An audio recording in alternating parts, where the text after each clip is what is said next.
Saudações, companheiros do nosso lar. Estamos aqui novamente, a pedido da casa, para uma nova conversa. E o tempo passou, né? No nosso último encontro, estávamos no início da pandemia, aconteceram diversas coisas ao longo desse tempo, uma realidade nova se instaurou e agora vivemos um período de esperança com a chegada da vacina, de uma modificação do quadro que aí está, e estamos sempre ansiosos para retomarmos a nossa realidade de antes, mas acho que todos concordamos que a realidade já não será a mesma. Temos um novo mundo, com novas reflexões e diferentes daqueles que foram obrigados a se confinar meses atrás. Então, é essa a nossa esperança de que o aprendizado tenha acontecido, né, em cada um de nós, com essa oportunidade que o Criador nos deu de refletirmos a respeito da nossa realidade, das nossas práticas e o mundo que nós desejamos. E é muito bom estar aqui de novo com vocês. Então, vamos dar início a essa nossa conversa com uma pequena prece de abertura aqui do nosso encontro, solicitando que Jesus esteja conosco, amparando a cada lar, a cada trabalhador de sua seara, e que a partir de cada um desses, as boas energias, os bons pensamentos possam se irradiar a toda a comunidade à sua volta, e que a paz possa se estabelecer, chegando aos lugares de conflito, às dores, saneando dificuldades. Abençoai esse nosso pequeno encontro, Senhor, ser conosco hoje e sempre. Que assim seja. Então, eu gostaria de começar a conversar com vocês sobre esse nosso tema de hoje a partir de uma história de uma figura que se tornou conhecida dentro da tradição da religião católica, mas que acabou se tornando uma salvaguarda para uma figura ainda mais ilustre dentro da tradição católica. Estamos falando de Mônica.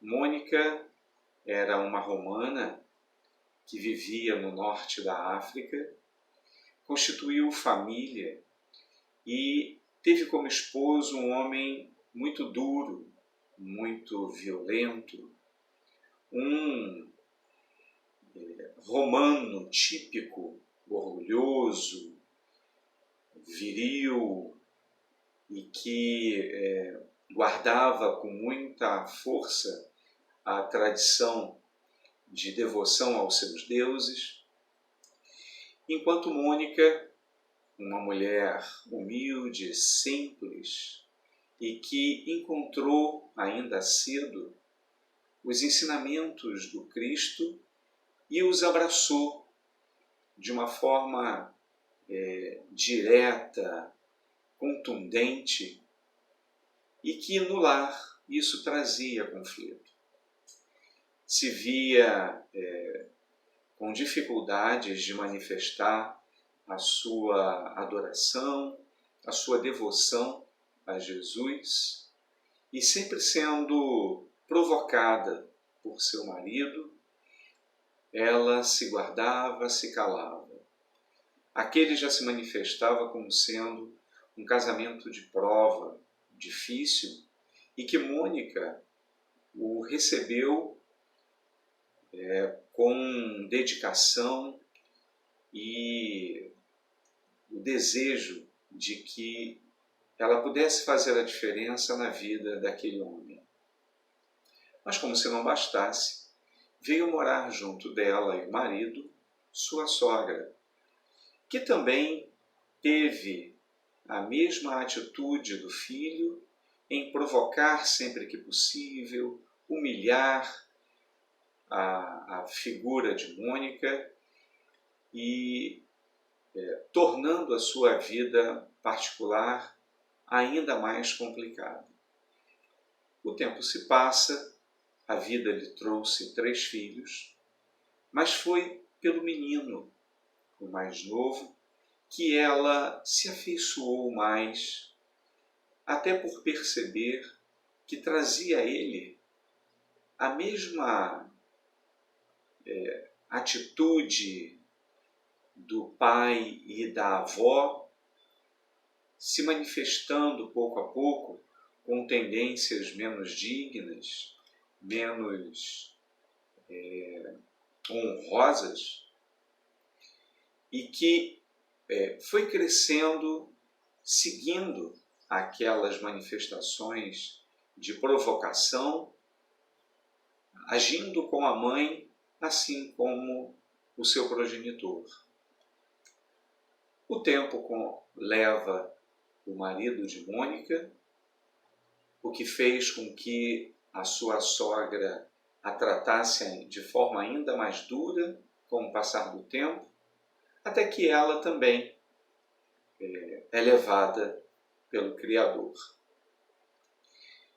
O tempo passa, seu filho Agostinho cresce e começa a demonstrar a sua facilidade para a retórica, para a lógica, demonstrando uma grande inteligência, mas manifestando também atitudes vis e irresponsáveis, o que acabou lhe trazendo um casamento muito cedo e também filhos, que ele não lhes deu a atenção devida, não o comprometimento adequado para a vida de casado. Abandonando essa família, Agostinho vê a oportunidade de seguir os seus estudos na Itália, no berço do Império Romano, e se transfere para a Itália, junto, ou hoje Itália, né? Mas para Roma, a capital do Império, e lá se segue com os seus estudos de filosofia. Sua mãe o acompanha, vendo a necessidade do amparo. E em todo esse tempo, Mônica nunca o deixou, sempre ao seu lado, sempre solicitando ao Cristo, ao Criador, que amparasse aquele filho, que era um doente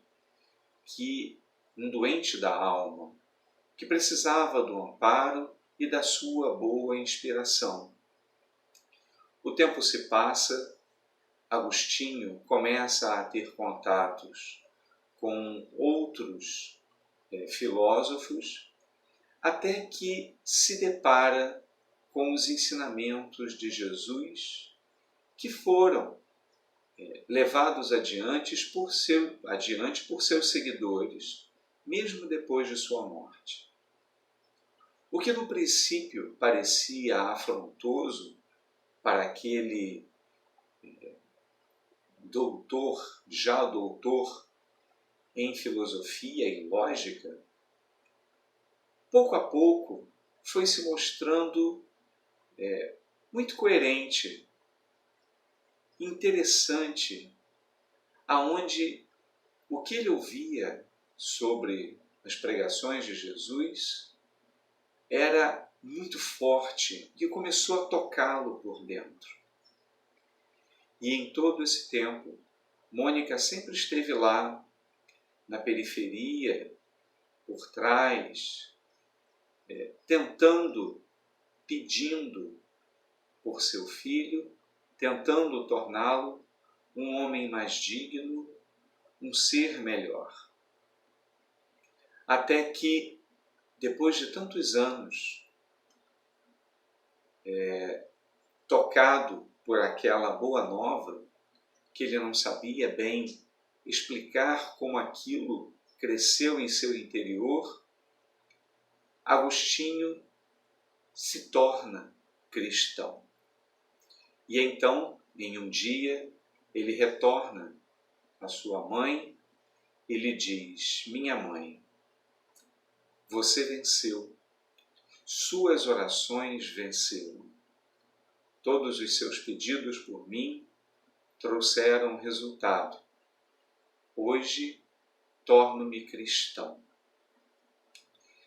Essa história é a história de Santo Agostinho, aquele que ficou famoso como um dos maiores filósofos da antiguidade e da própria tradição católica, aonde o seu legado chega até os nossos dias, mas que se manifestou depois como um daqueles espíritos que auxiliariam a Kardec na codificação. E essa, sua mãe, Mônica, ou Santa Mônica, na tradição católica, que não tem a mesma expressão do filho, mas que teve essa grande influência na formação desse homem, desse pensador.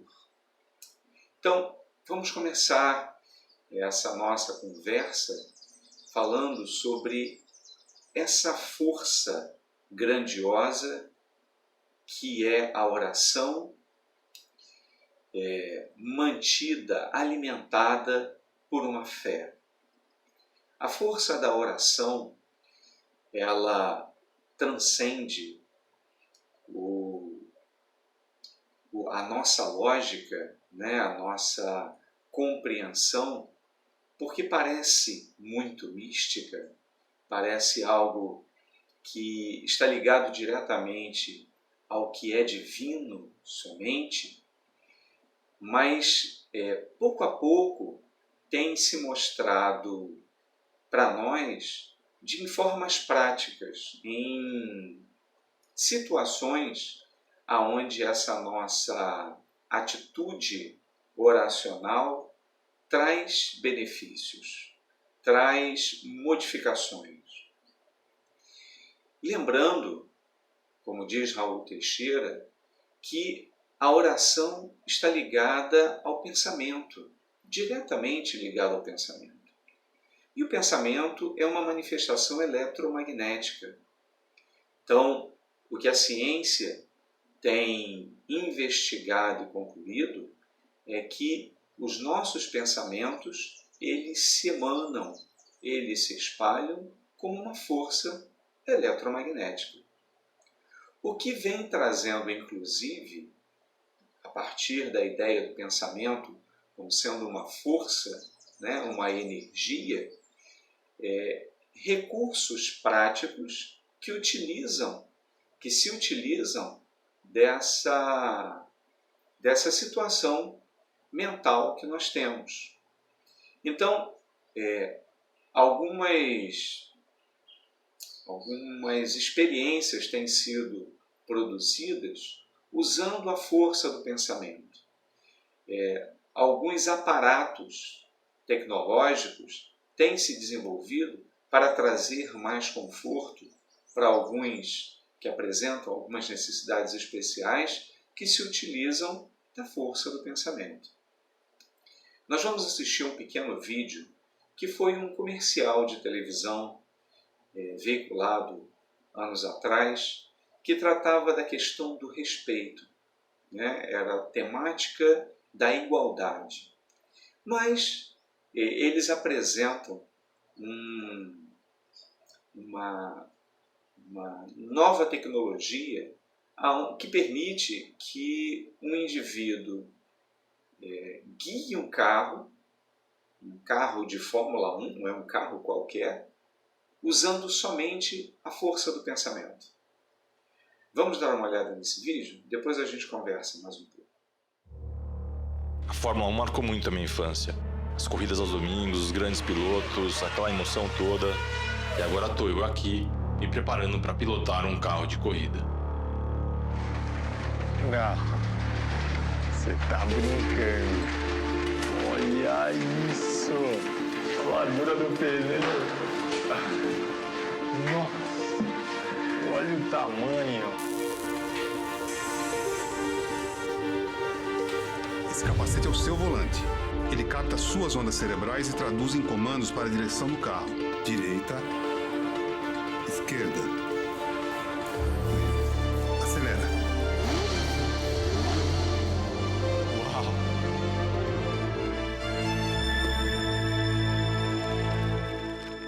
Você está pronto, Rodrigo?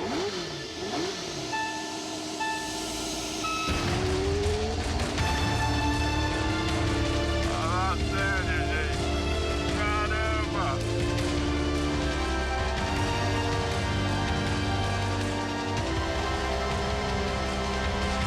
Parabéns, Rodrigo.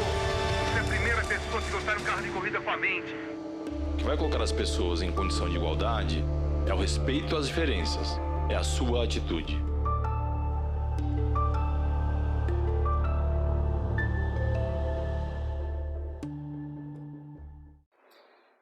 Vemos então com esse vídeo como que o pensamento pode ser usado como um recurso muito prático, né? Capaz de guiar um aparato como um carro, um automóvel, mas que tem sido pouco a pouco utilizado para outras questões, inclusive para a própria arte também. Porque os pensamentos, a cada dia, tem se percebido melhor com pesquisas que eles apresentam uma intencionalidade. Eles podem influenciar a matéria de alguma forma, trazendo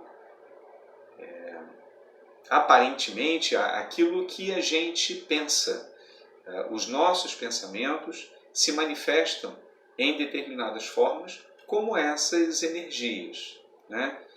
Lembro de tempos atrás de assistir a uma exposição de arte onde nós colocávamos alguns eletrodos na testa e, de acordo com o seu pensamento, uma tela projetada na parede se alinhavam, o seu pensamento dava coerência e permitia que uma forma se manifestasse, ou se os seus pensamentos estivessem distantes dali, não estivessem concentrados, ou se você estivesse agitado, aquela forma, aquela imagem não se configurava.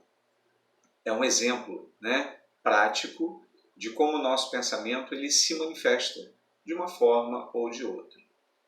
Mas também, ligando o pensamento à oração, como nós falamos antes, ele pode trazer benefícios, pode trazer a cura, se essa nossa oração for direcionada e mantida por um pensamento alimentado por um sentimento grandioso, de altruísmo, de desejo verdadeiro de que algo positivo aconteça para si ou para outro.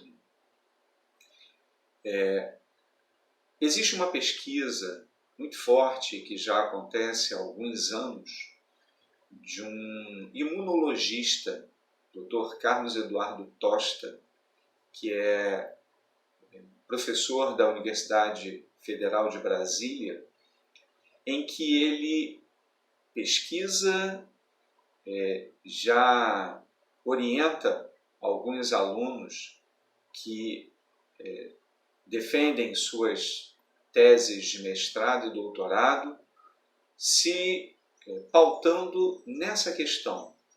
do uso da oração, da meditação, unidos por uma fé, trazendo benefícios físicos, auxiliando na cura, melhorando a imunidade de pacientes, o que ele chama de meta-energia, uma energia a mais diferente daquelas que a física mecânica e a física quântica explicam. Ele traz uma nova força, uma quinta força, que ele associa a esses benefícios que a oração traz. Então, vamos assistir um pequeno trecho da entrevista do Dr. Carlos Eduardo, e isso vai se tornar um pouco mais claro, e depois a gente continua novamente a nossa conversa aqui. Carlos Eduardo Tosta, doutor, professor, pesquisador da Universidade de Brasília. Professor, vamos falar um pouco sobre essa força energética sobre a matéria, usando o termo prece, mas a prece como súplica, a prece como desejo. Como é que ela pode, ou se ela pode, interferir numa doença, por exemplo? Quando a gente fala de prece associada à energia, isso pode não ser um conceito completamente exato, né? A concepção que eu tenho, e é o que eu tenho ensinado já há alguns anos, é que existem 4 forças, 4 energias na natureza. A energia eletromagnética, inclui a energia sonora, luminosa, eletricidade, magnetismo. Existe uma segunda energia ou força chamada gravitacional e 2 associadas à física quântica, são a energia nuclear forte e a energia nuclear fraca. Todas essas 4 energias ou forças do universo, não se conhece qualquer outra, têm uma característica em comum, tem características, né? Uma delas é que elas se dispersam com a distância. Algumas delas, como a energia eletromagnética, na razão inversa do quadrado da distância. Segunda característica é que elas são bloqueáveis. A energia, que eu prefiro chamar de meta-energia, que vai além da energia, a energia do amor, da prece, das curas à distância, do reiki, do tai chi chuan, o prana, tem vários nomes, ela tem umas peculiaridades muito importantes. Em primeiro lugar, elas não se dispersam com a distância. Eu posso estar lançando, emitindo essa energia aqui, ela ser captada do outro lado do mundo, sem qualquer problema. A segunda característica é que elas não são bloqueáveis por coisa nenhuma. O que só as meta-energias têm é que nós podemos modificá-lo, podemos colocar intencionalidade nessa energia.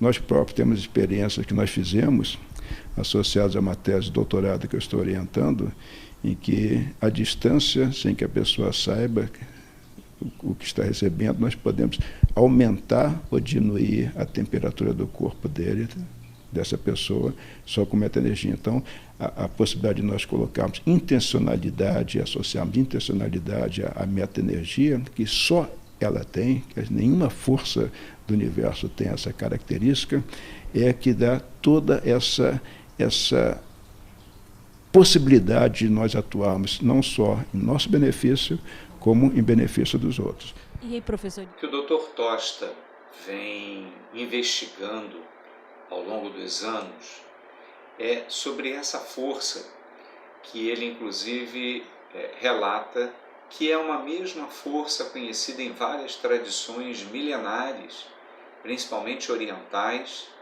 e que, mesmo com nomes, referências diferentes, é a mesma energia com o mesmo propósito, aonde as nossas orações, elas efetivamente trazem resultado, elas podem trazer uma modificação no organismo, no bem-estar, no ambiente à sua volta, de uma maneira científica, né?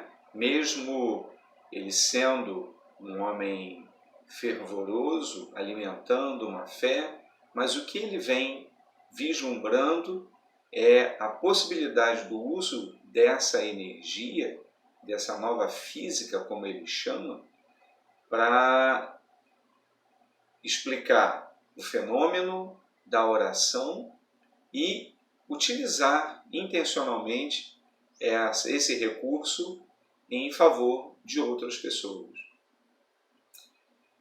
Quando a codificação se inicia com Kardec, no Livro dos Espíritos ele dedica uma parte à lei de adoração.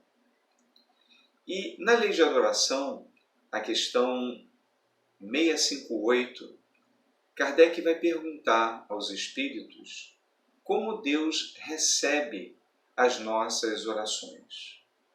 E os espíritos irão responder que de forma agradável, quando proferidas com fé e sinceridade. Então, a oração, ela é ouvida pelo Criador.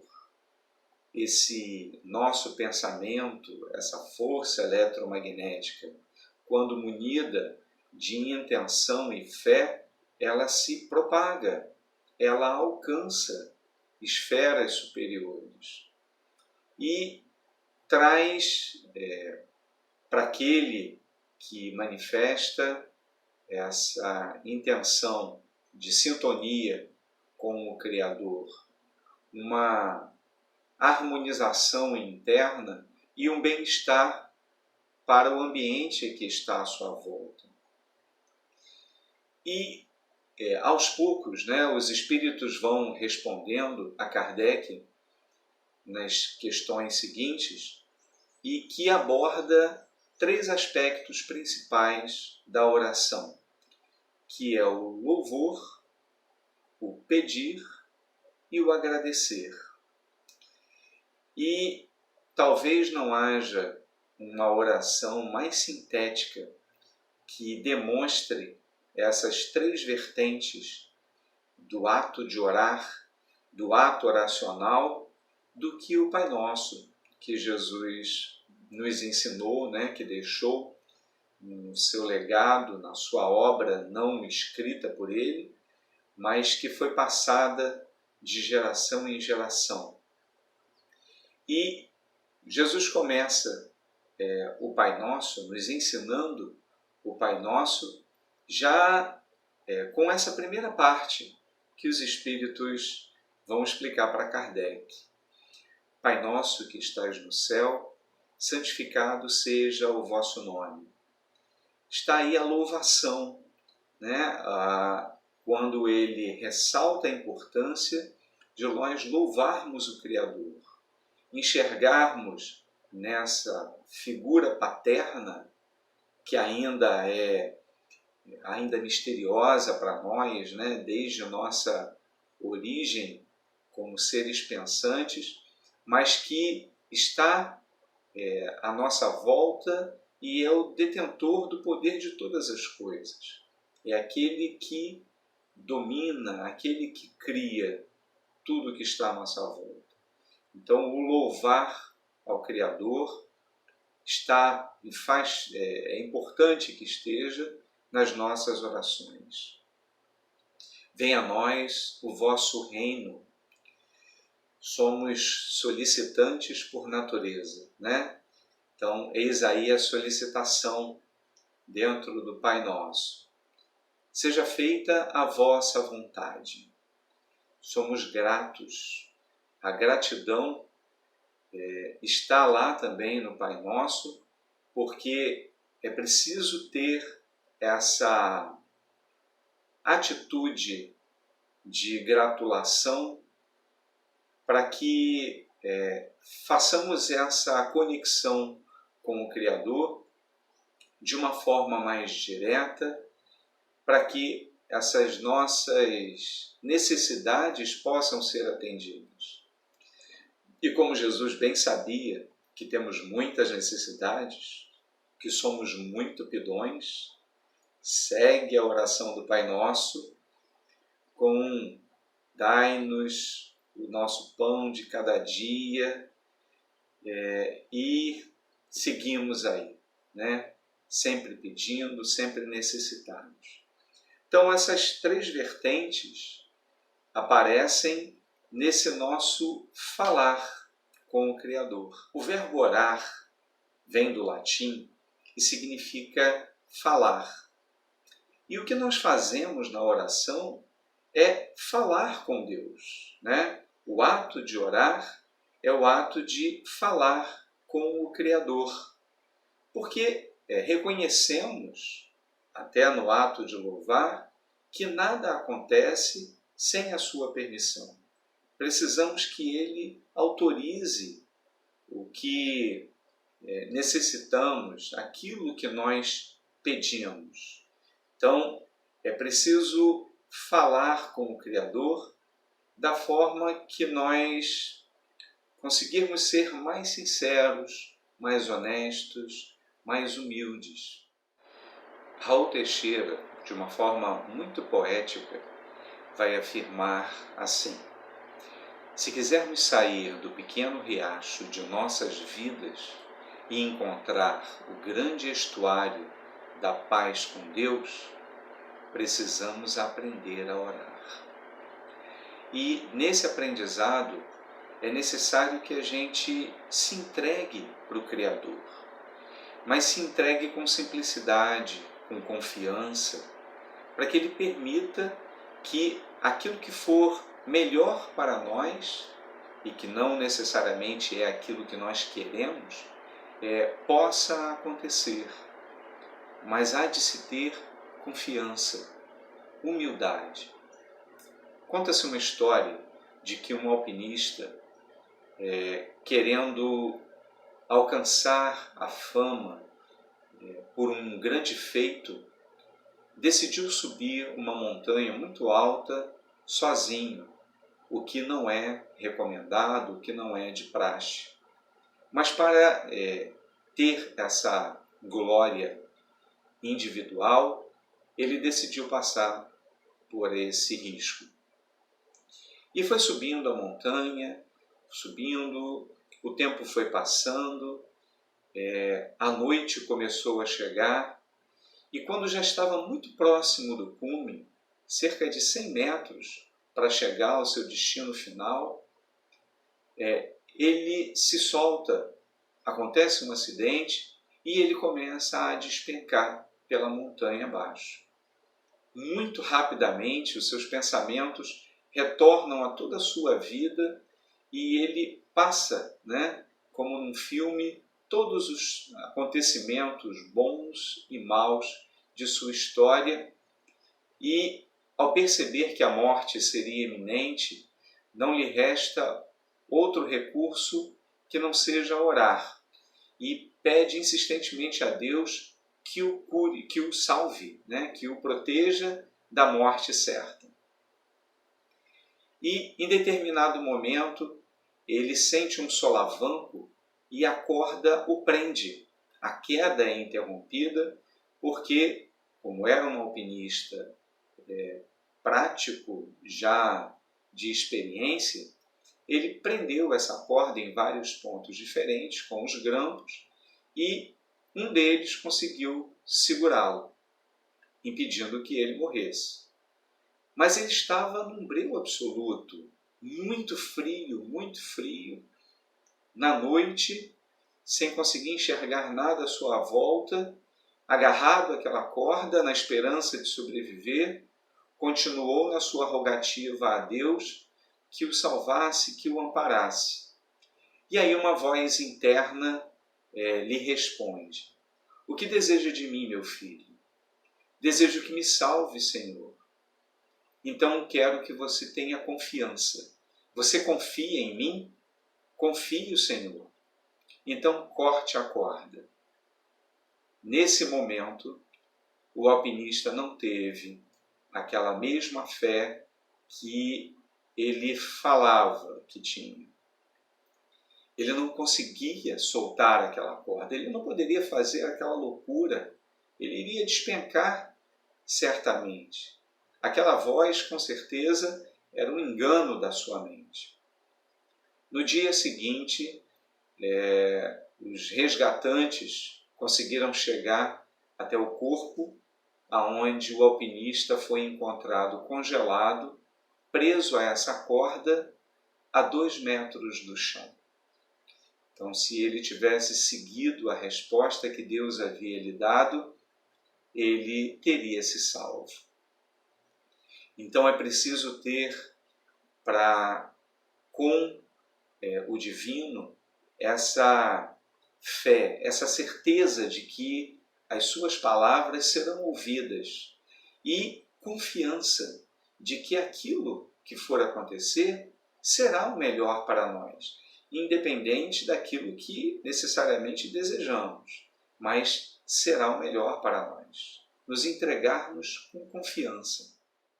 Haroldo Dutra costuma dizer que a gente usa a oração como se fosse um sal de frutas, um sonrisal, né? Depois que o problema está estabelecido, é que a gente toma aquele medicamento. Então, é quando está na dor, quando está na dificuldade, como no exemplo do alpinista, é que a gente recorre à oração. Mas na grande maioria das vezes, a gente não solicita isso antes, né? De tomar uma decisão, entrar em estado oracional e pedir o esclarecimento, a boa intenção para a nossa decisão a ser tomada, né? E essa é uma das modificações que a gente precisa fazer na nossa atitude de oração. Essa oração prévia, nos entregarmos ao Criador, aos seus servos do bem, aqueles a quem ele, ao seu staff, aqueles a quem ele entrega a confiança dos cuidados desses seus filhos, né, de nós, criaturas, de que eles vão fazer o que é melhor para nós, o que está no nosso caminho para ser formas de modificação da nossa existência, do nosso processo evolutivo. No Livro dos Espíritos, na questão 663, lá na Lei de Adoração, Kardec fez a seguinte questão, o seguinte questionamento. As preces que fazemos por nós mesmos podem mudar a natureza de nossas provas e desviar-lhes o curso? E os Espíritos vão dizer que a oração não tem o poder de modificar o nosso destino, pois este se orienta por nossas ações do passado. Então, tudo aquilo que fazemos tem consequências, né? Já aprendemos sobre a lei de causa e efeito, a reencarnação como sendo um instrumento do Criador do nosso processo de evolução. Então não podemos fugir daquilo que nós mesmos plantamos, né? Como se fala, o plantio é opcional, mas a colheita é obrigatória. Então, o que vivenciamos hoje é resultado da herança que deixamos para nós mesmos do passado. E o que vivenciaremos amanhã é o resultado do que estamos fazendo hoje. Então a oração, ela não pode modificar o nosso destino, porque ele está atrelado à nossa própria herança pessoal. E aí ele continua, né? As respostas dos Espíritos continuam para Kardec. A oração tem por meta fortalecer o espírito a enfrentar os efeitos de seus atos danosos e não livrá-los de suas responsabilidades. Então, a oração tem sim resultado. Ela traz benefícios. Ela pode nos trazer alívio das nossas dificuldades, dos nossos conflitos, das nossas dores, abrir caminhos para que possamos enxergar a melhor saída para um problema, acalmando a nossa alma, trazendo a boa inspiração, nos esclarecendo de que talvez aquilo que desejamos não seja o melhor para nós, ou que um pedido nosso possa ser até fútil, desnecessário, e nos encaminhando em mente, em pensamento, em coerência, para o caminho mais adequado. Ao fazermos uma rogativa, uma prece, é necessário verificar algumas questões. Temos conhecimento exato daquilo que nós queremos? Aquilo que estamos pedindo será realmente útil para nós? Temos a certeza disso? Temos a clareza da justeza do que estamos pedindo? É justo aquilo que estamos solicitando? Vai de encontro àquilo que nós realmente merecemos? Estamos sendo sinceros ao pedir determinada coisa? E possuímos o comportamento adequado de gratidão? Damos o real valor por aquilo que nós desejamos? Porque muitas das vezes nós pedimos, né? Somos ótimos pedintes. E começamos a pedir nas nossas orações uma determinada coisa ou situação e logo em seguida já modificamos, né? Então, o universo está conspirando a nosso favor, tentando realizar aquele nosso pedido, e daqui a pouco, como crianças espirituais que ainda somos, mudamos de ideia, desejamos uma outra coisa e não damos o valor àquilo que nós estávamos solicitando. Então, temos essa atitude de gratidão, de confiança de que aquilo vai ser o melhor para nós e que aquilo realmente é útil. Então, são pontos para nós pensarmos em nossas atitudes de oração. Aquilo que nós devemos pensar antes de fazer essas solicitações ao Criador. E aí a gente pode ter a seguinte reflexão, né? Com toda essa confiança que temos no Criador, ou que devemos desenvolver, se Ele já sabe de tudo, se Ele é onisciente e Ele já sabe aquilo que nós precisamos, por que pedir? Né? Por que devemos solicitar alguma coisa se Deus já sabe daquilo que precisamos? E se Ele sabe e nos ama, nós receberemos aquilo que precisamos ter. Então, torna a oração, o pedido, algo desnecessário. O Divaldo vai dizer que esse é um pensamento muito orgulhoso da nossa parte, porque o que Deus espera de nós é que tenhamos a humildade de reconhecer as nossas fraquezas, de reconhecer e solicitar aquilo que nós necessitamos, pedindo auxílio, pedindo amparo para essas nossas dificuldades. Muitas das vezes, a nossa dificuldade é dentro do próprio lar, é no convívio com um parente, a família.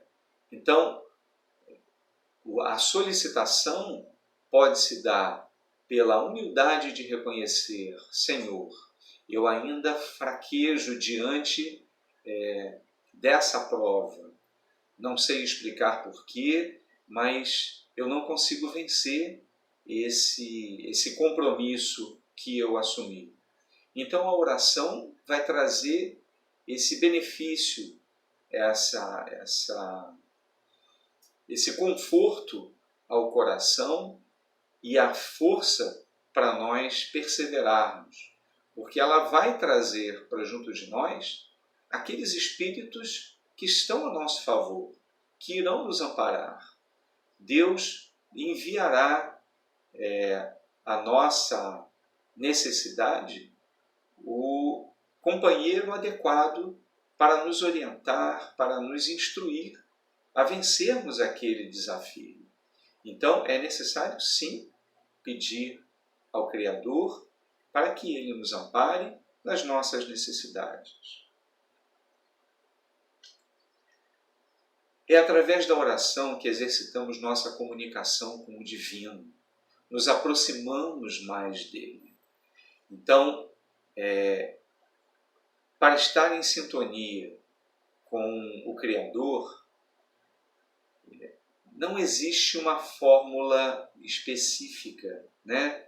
Não tem um jeito correto. Alguns preferem orar na hora de dormir, outros na hora em que acordam. Então, existe um horário mais adequado? Não. Existe uma roupa mais adequada para orar? Usar uma roupa clara, uma roupa escura?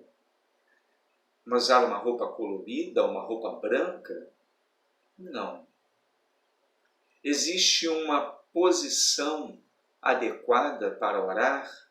De joelhos, em pé, deitado? Não existe uma fórmula específica para a oração. Essa maneira como oramos, ela deve ser aquela que nos parece mais confortável. E, acima de tudo, que faça com que estejamos mais ligados ao divino, ao Criador, ao nosso Espírito guardião, aqueles a quem devotamos a nossa fé, melhorando essa nossa sintonia. Podemos fazer aquilo que nos aproxime, mas que melhore a nossa postura íntima. Então, se escolhemos um determinado horário e não outro, se preferimos uma posição e não outra, com ambiente claro ou ambiente escuro, com uma determinada roupa ou uma outra roupa, isso tanto faz, isso não é o importante. O importante, como dissemos lá no início, são os nossos pensamentos. É essa energia, essa física que estamos tentando entender com as pesquisas, que faz essa conexão com o Criador. Então, não importa esse jeito. O que importa é o que está por dentro, o que nós exteriorizamos nessa nossa oração. Raul Teixeira costuma afirmar que trabalhar é orar, que todo trabalho no bem, com uma ocupação útil, é uma forma de oração. Então, quando cuidamos de uma casa, fazemos uma comida, quando estamos em nosso trabalho, quando cuidamos de alguém que precisa do nosso auxílio, essa tarefa realizada com propósito útil, com um sentimento positivo, é uma expressão de oração. Devotamos naquela atividade a nossa melhor intenção, as nossas boas energias, e o que faz com que esse nosso trabalho, se feito dessa forma, com uma intenção verdadeira, de fim útil, de benefício ao próximo, torna o ambiente à sua volta muito melhor. Esse trabalho é bem recebido porque ele está sendo feito com dedicação, com fé. A gente adora a comida de mãe, na maioria das nossas mães, desse ser especial, porque, como elas sempre costumam repetir, qual foi a sua receita mágica, mãe? O que você colocou aqui que está tão gostosa essa comida? Foi feita com amor. E nada mais verdadeiro, esse ato oracional, sem perceber que ela faz, quando realiza aquela tarefa de fazer o alimento para servir. Aliás, é uma das atitudes mais nobres, mais altruístas que temos, é o de alimentar a outros. Quando isso é feito com amor, essa comida tem um outro sabor. Eu queria lembrar aqui, usando Raul mais uma vez, da sua forma poética de falar, de uma reflexão que ele deixa, que diz o seguinte: a oração é a chave que nos permite sair do subúrbio de nossas necessidades e chegarmos à grande metrópole do amor de Deus. Então, que passemos a orar com mais dedicação, escolhendo o propósito e o momento que acharmos mais dignos, mais justos, mas sempre mantendo essa conexão, a melhor conexão com o Criador, com a divindade, com os nossos protetores, com a espiritualidade operosa no bem, a nos auxiliar e nos ajudando a auxiliar a outros, o que também é muito importante. Então, meus irmãos, se falamos tanto em oração, vamos aqui encerrar esse nosso encontro. Louvado seja, Pai, sabedor de todas as coisas, Criador do Universo. Nos colocamos aqui, humildemente, solicitando o Teu amparo, a Tua permissão para seguirmos adiante, para recebermos aquilo que for melhor para nós, mais útil, mais coerente para a nossa evolução. Somos muito gratos por tudo aquilo que temos recebido, pela oportunidade desse nosso encontro, por podermos falar, pensar, trocar, que mesmo que a distância, nesse momento aonde estamos colocados para pensar, refletir sobre nossas ações, sobre os rumos da nossa sociedade, através desse aparente mal que nos tomou, mas confiantes de que o Senhor está no rumo de todas as coisas, que quando retornarmos às nossas atividades, possamos ser diferentes, estarmos diferentes para evoluirmos, para levar adiante o propósito desse planeta que o Senhor nos legou, para avançarmos em espírito e em amor. Que a Tua paz, Senhor, alcance a todos desse nosso encontro e a partir de cada um deles possam levar essa mesma energia, essa mesma esperança, essa mesma paz para os que amam, para aqueles com quem convivem. Se conosco, Pai, hoje e sempre. Que assim seja. Muita paz para todos. Obrigado pela paciência. Fiquem com Deus e cuidem-se. Até breve.